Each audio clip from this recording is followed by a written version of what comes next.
partly to wake you up. Thank you. Thank you very much. Have I got a clicker? No, there it is, yes. So I'm going to start us off by giving you a bit of a perspective on where we've moved to from the GDPR to the European Health Data Space in terms of changes in perspective and language, both from the respect of the patient and the researcher.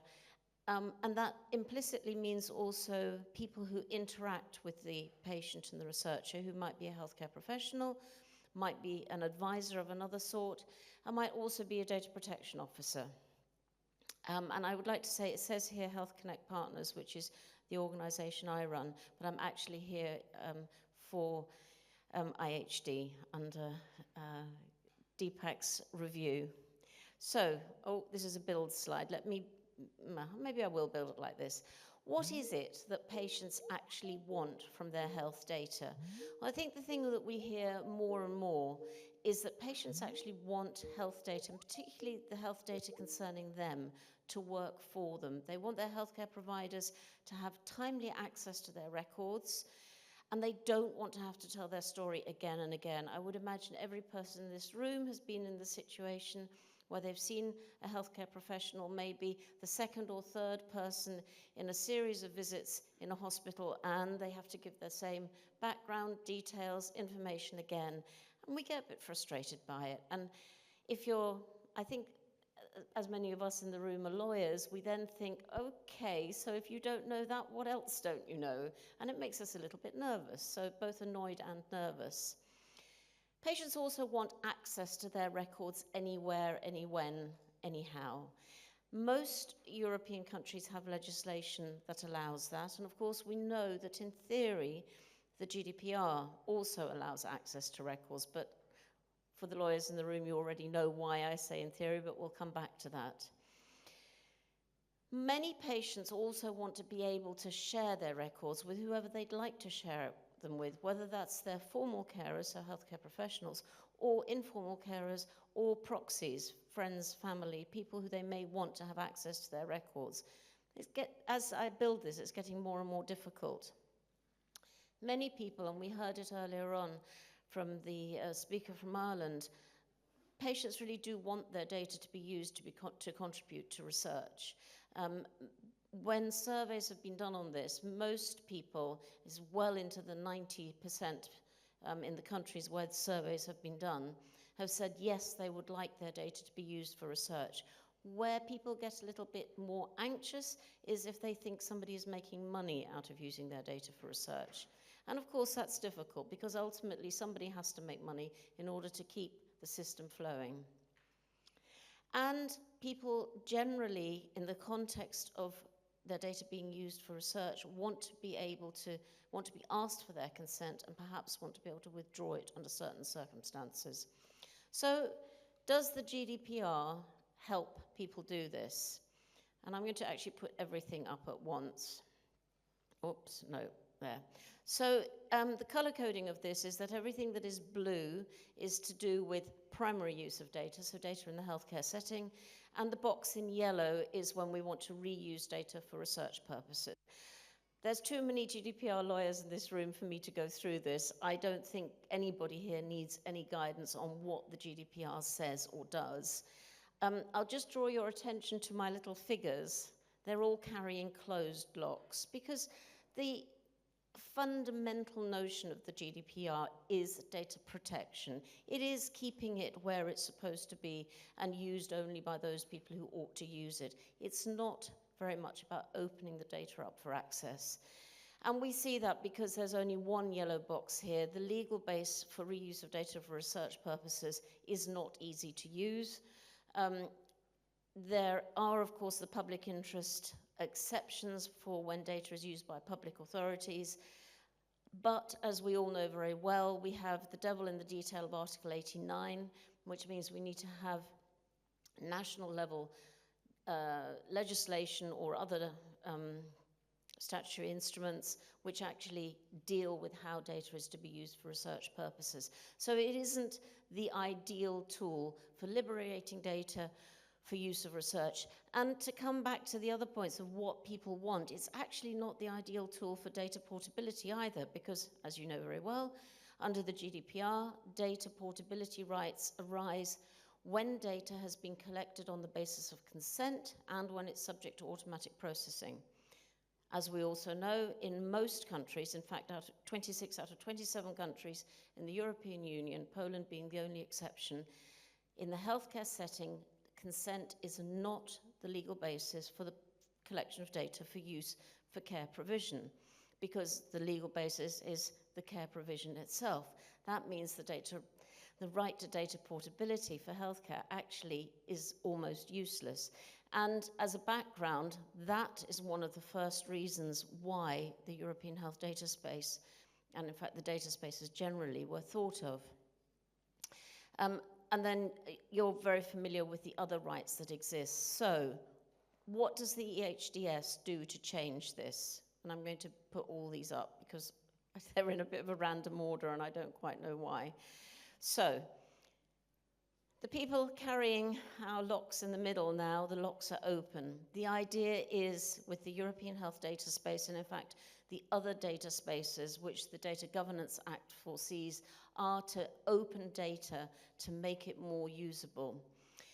Again, the same color coding. The blue boxes are primary use of when health data is actually used to treat a patient. And what we've got here is a simplification, that there is a specific legal base for processing data for primary use. That was already there in the GDPR, but it has been made simpler, and in fact, it's been made explicit that a healthcare professional has to record at least the summary data into an electronic health record. There is enhanced data access for the patient. The patient now has the right to immediate access to electronic health record data free of charge. There is a legal right to nominate a proxy to access that data. So remember, one of the things we said patients want is to be able to nominate somebody else, say an informal carer, to access their data. And there are to be simple, easy access services created at national level. There is also at the bottom of the screen the right to add data into a healthcare record. That might come from an app or it might be personal notes. The EHDS regulation says that that must be visible to the healthcare professional, so we don't have a confusion of data that comes out of the healthcare system and data that a patient has added, but it adds that notion of ownership. This is a record about me to which I can contribute. There is also a significantly bigger emphasis on transparency. Patients are to be able to see who has accessed their records, and are also, there will be a national report annually on how records have been accessed. And then the point I haven't spoken about yet here, but we spoke about this morning, the opt-out element. Member states are to have the option that a patient may opt out of sharing EHRs with other care providers. Obviously not the healthcare provider that created the EHR, and that probably means, although we don't know this for certain, but it probably means the healthcare institution. So within one hospital, it is probably not going to be the case that a patient can opt out of sharing the EHR within that healthcare institution. However, the reason I say we don't know that yet is because this will be national level legislation, and as the EHDS itself isn't in force yet, we don't have any national legislation. But you can see on secondary use, we've got more boxes and a significant change. We've got the fact that there is now a legal base for data reuse, secondary use of data. We have a new institution called the Health Data Access Body, which will issue health data access permits in order for data to be reused for research purposes. So there's a whole system of governance now around data reuse. I say now as if it were in force. Of course, you will know that it's not yet in force. It's likely to come into force at the end of February. And then we will have 2 years into implementation for the first levels of implementation, which will be for the summary care records, e-prescription and e-dispensation. There is also a much bigger emphasis on quality assurance of the data itself.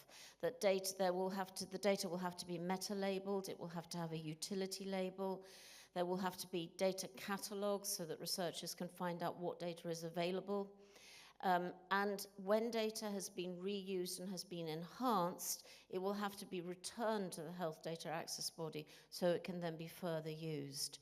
There will also be transparency requirements about how and when data is used, much like for primary use. And then in the middle, we have the concept of data altruism.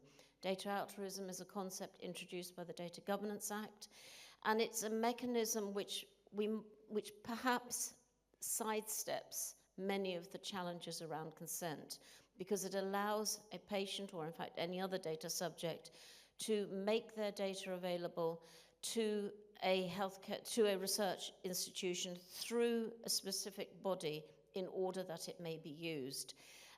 You will note I didn't say it's data donation. It's not data donation, it's data altruism to make data available. The reason it isn't donation, because as anybody in the audience who has children will know, the fundamental thing about giving something is then it's no longer yours and you can't have it back. Or any of us who've had children have had that hard lesson of teaching people, little people, that you can't ask for it back when you said this is for you. So that's why it's data altruism. It's sharing it. It's not giving and losing control of it entirely. Why have I talked about this? Because, and then one more, the opt-out, this was perhaps the elephant in the room, somewhat bizarre that I forgot to click that. There is the right to opt out for the secondary use of health data. For primary use, this is something that is at member state level. For secondary use, it's an absolute right within the EHDS that the patient or other data subject must have the right to be able to opt out of their data being reused for research purposes. Why am I talking about this in the context of what we've been talking about? It's because it's a fundamental change in language. It's a change in rights, a change in perspective. There is a new move towards advocacy. There is a new engagement around needs, because we are moving from a concept of fundamentally being about data protection and the lock being closed to fundamentally being about data usage, whether that's for primary care purposes, for primary purposes for care, or for secondary purposes for research. So we've got this shift going on. We also have moving from a national focus to an EU-wide integration and interoperability. I spend much time at conferences talking about the technical aspects of interoperability, and it's a real pleasure not to do that. And in fact, this is the first conference that I've been to for ages where that horrible word interoperability hasn't been used. But there is that in the legislation. We do want, if data is going to be usable, it has to be interoperable. You remember that's the I in fair. There is also a move from the generic data controller focused healthcare to the notion of the data controller and the data holder who support each other. The data holder will not always be the data controller. And there are some important changes in mentality that are going to go there. We're moving from data reuse as the exception to data reuse as the norm. There is an opt-out, but it is expected that the norm will be that data can be reused. We're moving from a notion of a data subject access request to easy transparency on use, reuse, and impact of reuse. So really bringing the patient in, engaging the patient in using their own data for themselves, but also making their data available to others. There is a move from data protection to active engagement, as I've said, and there is the introduction of data altruism. So what I want to leave you with really is this fundamental shift in language, in approach, in idea. And this is a bit of a challenge to data protection officers. Do we have to change the name? Do we need a data access officer as well as a data protection officer? Do we become a data more of a data custodian, a data steward? Is the notion of data protection officer still really useful in the healthcare context as the European Health Data Space Regulation comes into force? So that's what I wanted to do to kick things off, think about new language, new ways of thinking, and are we ready for it? Thank you.